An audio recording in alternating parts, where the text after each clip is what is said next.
আসসালামু আলাইকুম। আজকে আসছে আপনার জন্য নতুন একটা রেসিপি নিয়ে। রেসিপি না, এটা আম মাখানো। পাকা আম কীভাবে মাখায় আমরা সব সময় খাই সেটা দেখাবো আপনাদের। আর দেখতে থাকুন, দেখেন কত সুন্দর সুন্দর আম। আর এখন আমের সিজন, সবাই এরকম বানিয়ে খেতে পারে। দেখতে থাকুন।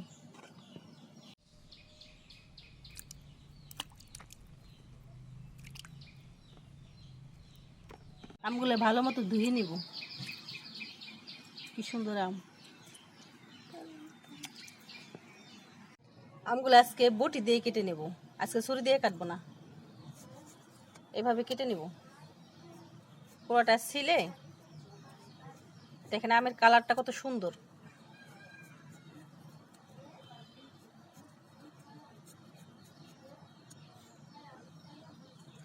এরকম হাত দিয়েও ছিলা যাবে, এরকম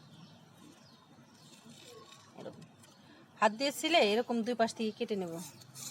এই পাশটা আর এই পাশটা, এভাবে সবগুলো এরকম ভাবে কেটে নেব।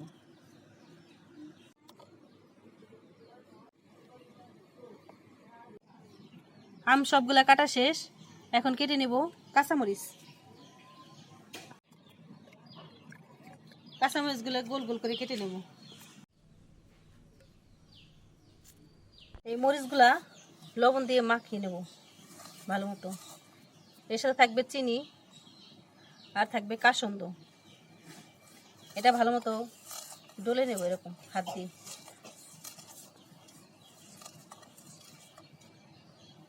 এরপর দিয়ে দিব চিনি। চিনি দেবো যার যার স্বাদ মতো।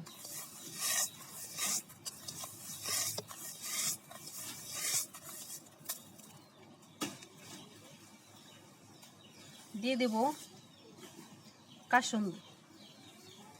কেউ কাসন্দ বলে, কাসন্দি বলে, যে যেটা বলে। মাখাই নেব এরকম। মাখাই নেওয়ার পরে এরপর দিয়ে দেবো আমগুলা। এই তো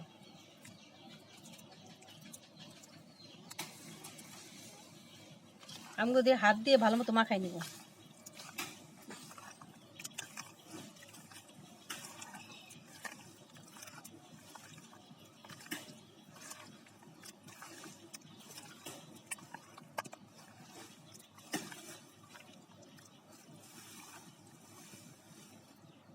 এরকম মাখাই নেব।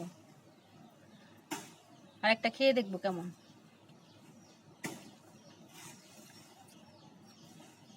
টক ঝাল মিষ্টি, অনেক মজা। আপনি এরকম বাসায় ট্রাই করতে পারেন। এখন পাকা আমের সিজন, সবার বাসায় আম আছে, এরকম করে খেতে পারেন।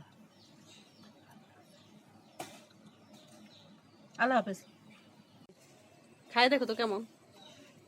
বিসমিল্লাহিররহমানিররহিম। পাকা আম ভর্তা, খুবই টেস্টি। হ্যাঁ, টক ঝাল মিষ্টি।